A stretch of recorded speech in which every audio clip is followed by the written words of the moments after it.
The president of the European Commission, Ursula von der Leyen, during a visit to the American University of Princeton, attacked Poland and Hungary and threatened Italy, who will elect parliament tomorrow. We'll see.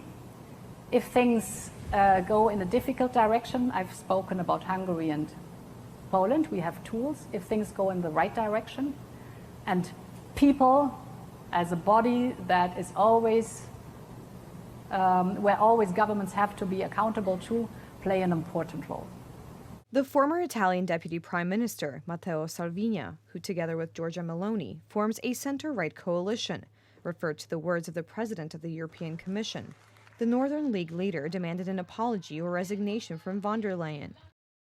What is that, a threat? Please respect the free democratic and sovereign voice of the Italian people. The Italian center-right has a very strong emphasis on conservative and Christian values. According to journalists, such an attitude irritates the European elite. Miss Ursula von der Leyen, although she is a Christian, it is difficult for me to say that, represents so-called liberal totalitarianism, and therefore a cultural moral revolution. She also acts in the interests of Germany, which wants to build a single united nation with its headquarters in Berlin.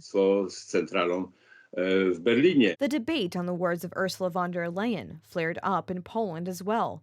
Politicians from the Law and Justice Party do not spare words of criticism towards the attitude of the president of the European Commission. Ursula does not like the fact that a power does not suit them is likely to win. As a result, there may be a situation where some in Brussels will lose their political influence. New left MPs defend Ursula von der Leyen using an argument about the way Adolf Hitler gained dictatorial power in Germany. We must all uphold as Europeans the rule of law in the European Union and also have an impact on what happens in other countries. So Poland should also give itself the right to be able to speak out in the case of these far-right, fascist elections in other countries.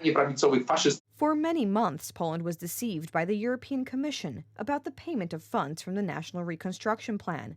The condition was to meet the so-called milestones, that is inter alia the liquidation of the disciplinary chamber of the Supreme Court. Von der Leyen's real name, blackmailer. She's not concerned with the rule of law, but with making sure that those whom Berlin wants govern. That's why I urged Prime Minister Morawiecki not to agree to the conditionality of the Reconstruction Fund. This is a tool for taking away sovereignty from the nations of Europe. According to experts, Ursula von der Leyen's statement reflects the EU's policy of blackmail towards Poland and Hungary.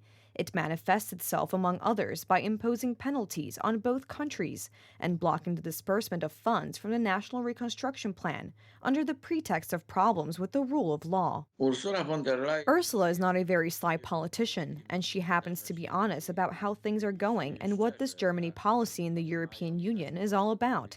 That is, in short, there is a certain leftist elite gathered in Brussels that wants to build a supernation. Until now, it was so in the sphere of rather obvious guesses, but no one said it directly, because it was our reasonable suspicion that the European Union uses various means, legal and financial pressures, in order to influence the political decisions of voters in countries and government decisions. Elections in Italy tomorrow. The polls' favorite is the center-right coalition, made up of the Northern League, Italian Brothers, and Forza Italia parties. Time will tell what policy Brussels will pursue towards a possible conservative government.